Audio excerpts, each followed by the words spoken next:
Halo guys, Assalamualaikum warahmatullahi wabarakatuh.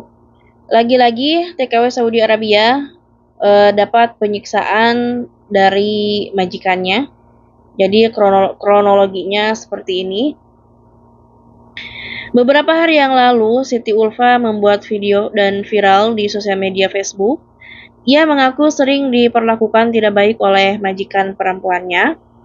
Sering dijewer telinganya dan dijambak rambutnya, bahkan sampai ditendang. Dan di bulan Januari ceritanya akan datang pekerja baru sama-sama dari Indonesia. Siti Ulfa dikirim ke rumah kakak majikannya selama 3 hari. Di rumah kakaknya selama 3 hari tidak dikasih minum ataupun makan. Selama 3 hari hanya makan mie mentah, tidak dimasak yang dibawa dari rumah majikannya. Sampai perutnya sakit. Siti Ulfa juga dibiarkan seperti hewan, tidak tidur di lantai yang tidak beralas, hanya dikasih alas selimut tipis, dan dibiarkan tidur di ruangan berdebu dan kotor. Untuk minum pun Siti Ulfa minum air keran. Untuk cuci piring, tidak boleh minum air galon. Majikannya bilang air galon hanya untuk minum anak-anaknya. Siti Ulfa hanya boleh minum air yang untuk cuci piring. Bukan hanya kekerasan fisik, Siti Ulfa juga sering mendapatkan kekerasan secara verbal, sering dihina, dikatain gila, tolol, bodoh, dan sebagainya. Dan itulah isi curhatan di video Siti Ulfa yang ia buat sendiri di halaman Facebooknya. Berangkat dari Indonesia ke Arab Saudi berharap ingin merubah nasib dan memperbaiki perekonomian keluarga, tapi ternyata nasib berkata lain. Siti Ulfa tidak diperlakukan baik oleh majikannya dan sungguh kejam kalian wahai tuan dan nyonya, sampai tega kau memperlakukan saudara setanah air kami seperti hewan dan tidak manusiawi. Di mana hati nurani kalian? Kalian muslim, kami juga muslim. Walaupun kita bukan saudara-saudara, tetapi kita sama-sama hamba Allah, umat Nabi Muhammad SAW, saudara seiman seislam. Kenapa? Kenapa kalian sekejam itu memperlakukan pekerja kalian seperti hewan tidak manusiawi? Bahkan sampai kalian bisa lihat sendiri fotonya guys, tangannya. Kalian bisa lihat tangannya sampai seperti ini. Rusak, tangannya rusak karena kerja terus sampai tangannya seperti ini. Bayangkan aja guys. Tuh, kalian bisa lihat tangannya seperti ini. Di mana sih hati nurani kalian, wahai para nyonya dan tuan? Kalian membutuhkan pekerja. Kenapa kalian tidak memperlakukan kami ini seperti manusiawi? Seperti manusia, seperti pada umumnya gitu kan, manusia pada umumnya. Kalian butuh tenaga kami dan kami juga butuh uang. Dan Siti Ulfa ini kerja udah 3 tahun, mau dipulangkan tapi dibohongin terus katanya.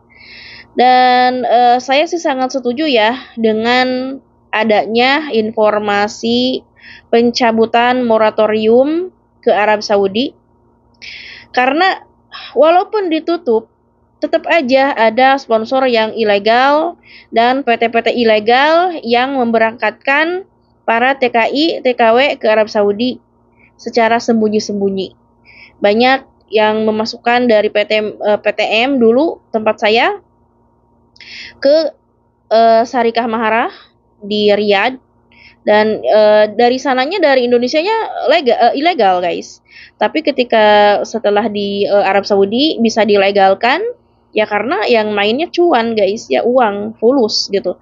Makanya bisa dilegalkan, tetapi tidak ada kontrak kerja secara resmi dari Indonesia. Makanya minimnya perlindungan untuk para PMI yang berangkat secara ilegal. Terus makanya majikan membeli kita ke kantor itu dengan harga yang sangat tinggi. Jadi ketika kita sudah berada di rumah majikan, majikan seenaknya, majikan memperlakukan kita ini seperti budak yang dibeli Jadi harus menuruti apa yang mereka perintahkan, yang mereka inginkan, tidak manusiawi. Banyak yang disiksa, banyak yang tidak digaji karena eh kalau visa ziarah itu memang rawan tidak digaji. Tapi kalau misalkan lewat syarikah atau kantor memang digaji karena kita dari kantor itu dikasih igomah, kartu identitas, dan juga dikasih kartu kesehatan, dan juga dikasih ATM. Jadi setiap tanggal 1 atau tanggal 2 itu gaji langsung turun ke rekening kita masing-masing. Jadi tidak sama majikan gitu. Jadi kalau lewat kantor tidak rawan tidak digaji ya karena sudah ada pembayarannya langsung ke kita. Dan untuk Pak Menteri Pak Karding, Pak Abdul Kadir Karding ya, jangan langsung mau setuju aja gitu. Jangan langsung menandatangani perjanjian sama pemerintah Arab Saudi, harus dilihat dulu atau pokoknya dilihat dulu di lapangannya karena kontrak dan lapangan itu berbeda. Misalkan perjanjian sama lapangan itu berbeda. Di perjanjiannya seperti ini dan kenyataannya lain di lapangan. Banyak penyiksaan, banyak tidak digaji, banyak tidak diperlakukan baik. Terus kami juga harus menyuarakan atau hak kami, pelindungan yang satu. Yang kedua, hak kami ini adalah paspor, identitas kami itu jangan ditahan oleh majikan seperti paspor, igomah, itu jangan ditahan sama majikan, kita yang pegang sendiri gitu. Jadi kalau misalkan ada apa-apa, ada perlakuan tidak baik dari majikan, kita juga bisa langsung mengadu gitu kan, mengadu ke kedutaan. Dan juga handphone nggak boleh disita. Kita wajib memegang handphone pribadi, itu kan privasi ya, harus kita pegang, harus pegang handphone. Jadi kalau misalkan ada apa-apa, kita langsung mengadu ke kedutaan. Karena kalau misalkan kita mengadu ke kedutaan, otomatis kan harus ada identitas. Ditanyakan igomahnya mana, nomor igomahnya, dan juga foto paspor. Makanya untuk semua calon-calon TKI, TKW, kalau misalkan kalian megang paspor sama igomah itu langsung difoto aja. Jaga-jaga kalau misalkan ada apa-apa, kita tidak kesusahan gitu. Kalau misalkan ada yang tidak sekarang banyak yang kaburan, terus banyak yang ilegal, terus banyak yang disiksa, itu karena memang salah kita. Kita berangkat dengan visa ziarah gitu kan, visa yang ilegal, makanya tidak ada pelindungan karena tidak ada kontrak kerja yang resmi dari Indonesia gitu. Tapi jika moratorium itu dicabut dan katanya pelindungannya akan diperbaiki, akan ada perlindungan, itu sangat bagus, guys. Ya, aku mendukung banget untuk itu karena kami juga kan butuh kerja, butuh pemasukan gitu kan, butuh memperbaiki ekonomi gitu ya kan. Jika di Indonesia tidak bisa bekerja, tidak susah pekerjaan misalkan, ya udah nggak apa-apa, kita berangkat ke Saudi. Yang penting, yang utama guys, kalian harus mempersiapkan mental ya. Untuk calon-calon TKI, kalian harus kuatkan mental, pembekalan bagaimana bekerja di Saudi, bagaimana bahasanya. Jadi kalian harus belajar dari sosial media juga banyak ya, dari YouTube kah, dari beli buku kah gitu kan, bisa ya secara sendiri-sendiri gitu. Terus masalah gaji 1.500 itu menurut aku mah kurang guys ya. Pak, menurut aku mah itu tidak sesuai dan tidak seimbang dengan pekerjaan di lapangan. Karena pekerjaan di lapangan, pekerjaan di Saudi ini yang sangat banyak dan sangat pokoknya jam kerja harus diperhatikan, jam kerja kami harus diperhatikan. Gaji terutama harusnya sih 2.000 ya, minimal itu gaji di Arab Saudi itu 2.000. Apalagi bulan puasa itu kerjaan kami itu sangat-sangat banyak. Jadi ada yang tidak tidur, ada yang tidurnya itu sebentar, Ada yang kerjanya jadi dari jam 2, dari jam 1 sampai sahur, sampai pagi, sampai subuh. Ada yang sampai jam 7 baru bisa tidur, nanti bangun azan zuhur. Nah, kami ini kan bukan mesin ya, kami juga manusia, bukan robot gitu. Harus diperhatikan juga, Pak, masalah kerjanya, jam kerja, terus masalah libur. Kami juga pengen libur gitu ya. Ada yang tidak bisa libur, tidak bisa pergi kemana-mana seperti di penjara.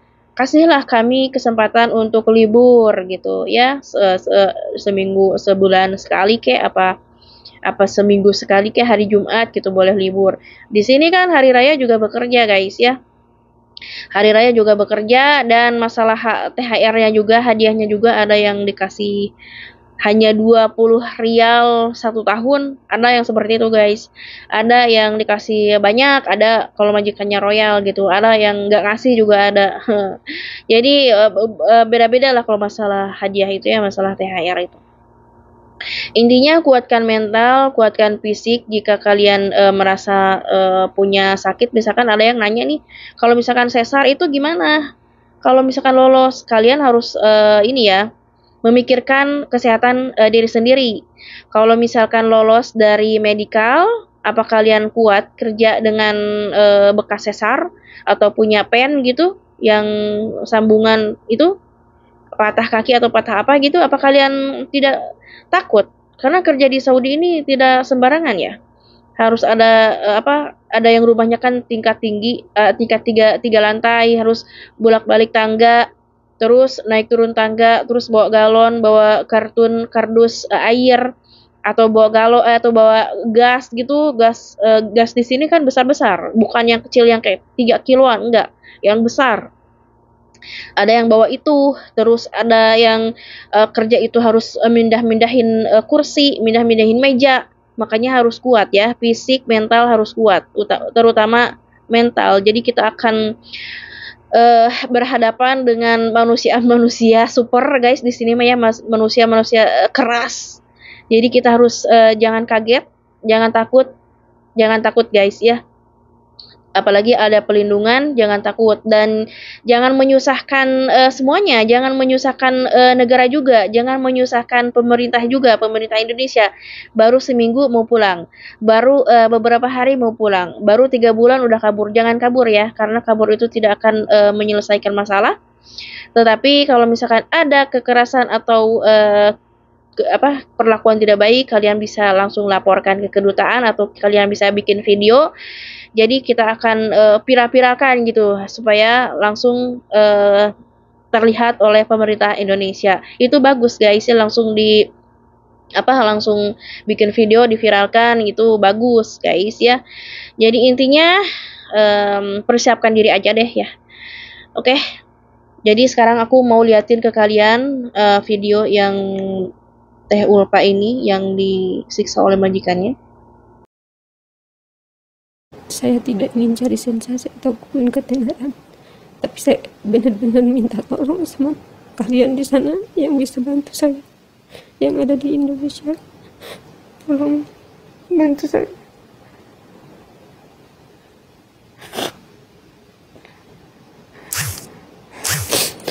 Saya sudah tidak ingin ada di sini. Untuk minum pun, saya minum air galon. Untuk cuci piring, tidak boleh minum air galon. Majikan perempuan saya bilang air galon cuma untuk anak-anaknya. Saya hanya boleh minum air untuk cuci piring, cuci pakaian dan sebagainya.